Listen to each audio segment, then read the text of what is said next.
আসসালামু আলাইকুম। এলেম ও জিকির হইতে পড়া হইতেছে 34। হযরত ওমর ইবনে খাত্তাব রাদিয়াল্লাহু বলেন, একদিন আমরা রাসূলুল্লাহ সাল্লাল্লাহু আলাইহি ওয়াসাল্লাম খেদমতে বসিয়াছিলাম। হঠাৎ এক ব্যক্তি আসিল, যাহার পোশাক অত্যন্ত সাদা এবং চুল অত্যাধিক কালো ছিল। না তাহার বেশভূষায় কোনো সফরের চিহ্ন ছিল, যাহা দ্বারা বোঝা যাইত যে এই ব্যক্তি কোনো মুসাফির, আর না আমাদের কেউ তাহাকে চিনিতেছিল, যাহাতে বোঝা যাইত যে সে মদিনার বাসিন্দা। যাই হোক, সে রাসূলুল্লাহ সাল্লাল্লাহু আলাইহি ওয়াসাল্লামের এত নিকটবর্তী হইয়া বসিল যে নিজের হাঁটু তার হাঁটুর সহিত লাগিয়া দিল এবং নিজের উভয় হাত আপন উভয় উরুর উপর রাখিল। অতঃপর আরজ করিল, হে মুহাম্মদ, আমাকে বলুন, ইসলাম কি? রাসূলুল্লাহ সাল্লাল্লাহু আলাইহি ওয়াসাল্লাম ইরশাদ করিলেন, ইসলাম এবং এর আরকান এই যে, তুমি মুখ ও অন্তর দিয়া এই সাক্ষ্য দিবে যে আল্লাহ তাআলা ব্যতীত আর কোনো সত্তা ইবাদত ও বন্দেগীর উপযুক্ত নাই। মুহাম্মদ সাল্লাল্লাহু আলাইহি ওয়াসাল্লাম আল্লাহ তাআলার রাসূল। নামাজ আদায় করিবে, জাকাত প্রদান করিবে, রমজান মাসে রোজা রাখিবে এবং যদি সামর্থ্য থাকে তবে বাইতুল্লাহর হজ করিবে। উহা শুনিয়া সে ব্যক্তি বলিল, আপনি সত্য বলিয়াছেন। হযরত ওমর রাদিয়াল্লাহু আনহু বলেন, আমরা এই ব্যক্তির কথায় আশ্চর্যবোধ করিলাম, কারণ সে প্রশ্ন করিতেছে যেন সে জানে না, আবার সে সত্যায়ন করিতেছে যেন পূর্ব হইতে জানে। তারপর সে ব্যক্তি আরজ করিল, আমাকে বলুন, ঈমান কি? তিনি ইরশাদ করিলেন, ঈমান এই যে, তুমি আল্লাহ তাআলাকে, তাঁর ফেরেশতাগণকে, তাঁর কিতাবসমূহকে, তাঁর রাসূলগণকে এবং কিয়ামতের দিনকে অন্তর দ্বারা স্বীকার করো এবং ভালো মন্দ তকদীরের উপর বিশ্বাস রাখো। সে ব্যক্তি আরজ করিল, আপনি সত্য বলিয়াছেন। পুনরায় সেই ব্যক্তি আরজ করিল, আমাকে বলুন, ইহসান কি? তিনি ইরশাদ করিলেন, ইহসান এই যে, তুমি আল্লাহ তাআলার ইবাদত ও বন্দেগী এমনভাবে করো যেন তুমি আল্লাহ তাআলাকে দেখিতেছ। আর যদি এই অবস্থা নসিব না হয় তবে এতটুকু তো ধ্যান করো যে আল্লাহ তাআলা তোমাকে দেখিতেছেন।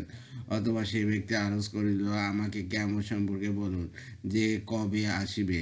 তিনি ইরশাদ করিলেন, এ ব্যাপারে উত্তরদাতা প্রশ্নকারী অপেক্ষা বেশি জানে না, অর্থাৎ এই ব্যাপারে আমার এলেম তোমার অপেক্ষা বেশি নয়। সে ব্যক্তি আরজ করিল, তবে আমাকে উহার কিছু আলামতই বলিয়া দিন। তিনি ইরশাদ করিলেন, উহার একটি আলামত তো এই যে, বাদী এমন মেয়ে প্রসাব করিবে যে তার মনিব হইবে। আর দ্বিতীয় আলামত এই যে, তুমি দেখিবে যে যাহাদের পায়ে জুতা নাই, শরীরে কাপড় নাই, গরিব, বকরি, চরনেওয়ালা, তারা বড় বড় দালান দালান বানানোর ব্যাপারে একে অপর হইতে অগ্রগামী হবার চেষ্টা করিবে। হযরত ওমর রাদিয়াল্লাহু আনহু বলেন, অতঃপর সে ব্যক্তি চলিয়া গেল। আমি কিছুক্ষণ অপেক্ষা করিলাম এবং আগত ব্যক্তি সম্পর্কে জিজ্ঞাসা করিলাম না। তারপর রাসূলুল্লাহ সাল্লাল্লাহু আলাইহি ওয়াসাল্লাম নিজেই আমাকে জিজ্ঞাসা করিলেন, ওমর, জানো কি এই প্রশ্নকারী ব্যক্তি কে ছিল? আমি আরজ করিলাম, আল্লাহ ও তাঁর রাসূলই ভালো জানেন।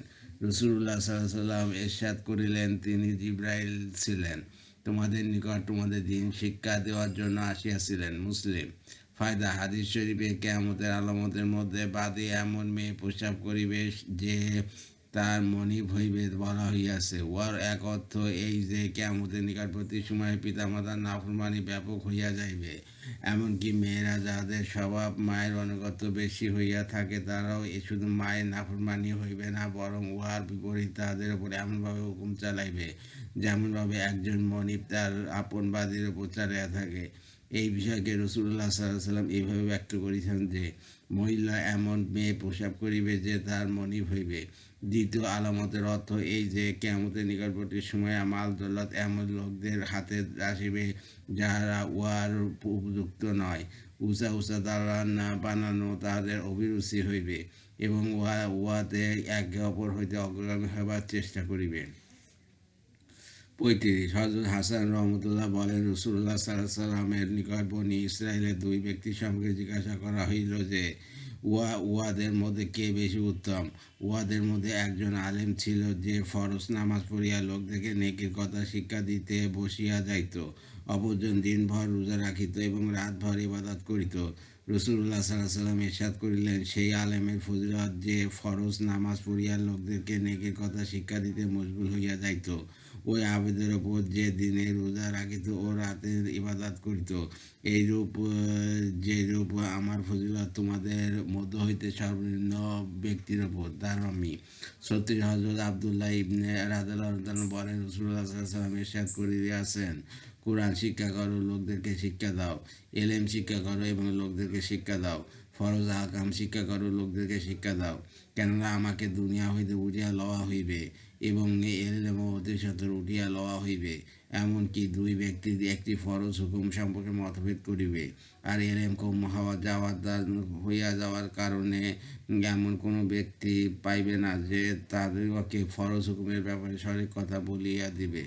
37 হযরত আবু উমামা রাদিয়াল্লাহু হইতে বর্ণনা করেন যে রাসূলুল্লাহ সাল্লাল্লাহু আলাইহি ওয়াসাল্লাম ইরশাদ করিয়াছেন, এ লোকেরা এলেম ফেরত লইয়া যাওয়া ওই উঠিয়া লওয়া যাওয়ার পূর্বে এলেম হাসিল করিয়া লও।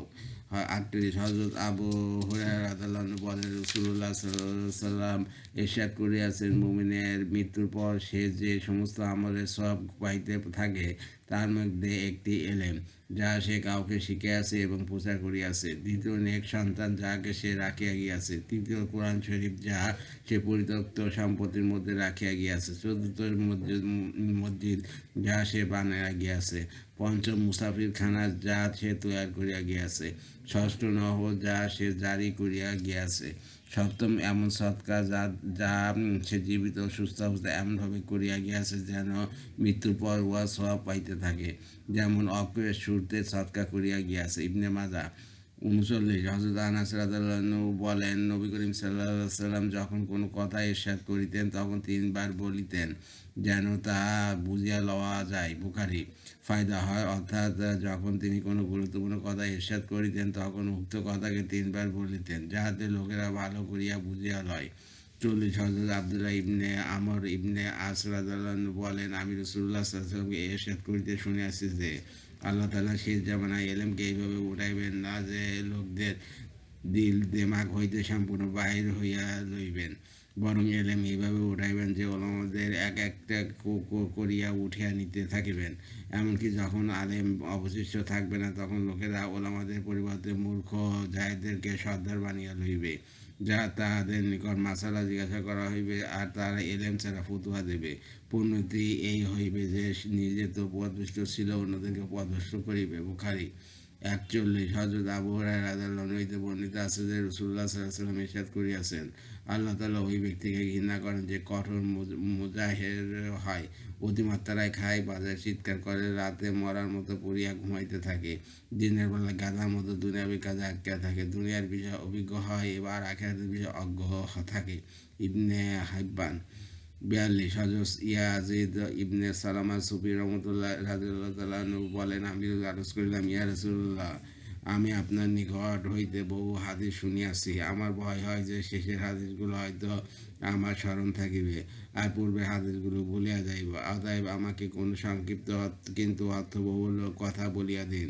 রাসূলুল্লাহ সাল্লাল্লাহু আলাইহি ওয়াসাল্লাম ইরশাদ করিলেন, যে সকল বিষয়ে তোমার ইলম রহিয়াছে সেই সকল বিষয়ে আল্লাহ তাআলাকে ভয় করিতে থাকো, অর্থাৎ আপন ইলম অনুযায়ী আমল করিতে থাকো। তিরমিজি। 43 হযরত জাবের ইবনে আব্দুল্লাহ রাদিয়াল্লাহু তাআলা আনহু বর্ণনা করেন যে রাসূলুল্লাহ সাল্লাল্লাহু আলাইহি ওয়াসাল্লাম ইরশাদ করিয়াছেন, ওলামাদের উপর বড়াই করা এবং বেকুবদের সাথে সহিত ঝগড়া করা, অর্থাৎ মূর্খ সর্বসাধারণের সহিত বচসা করা এবং মজলিস জামানার উদ্দেশ্যে এলেম হাসিল করিও না। যে ব্যক্তি এইরূপ করিবে তাহার জন্য আগুন রহিয়াছে। আগুন। ইবনে মাজাহ।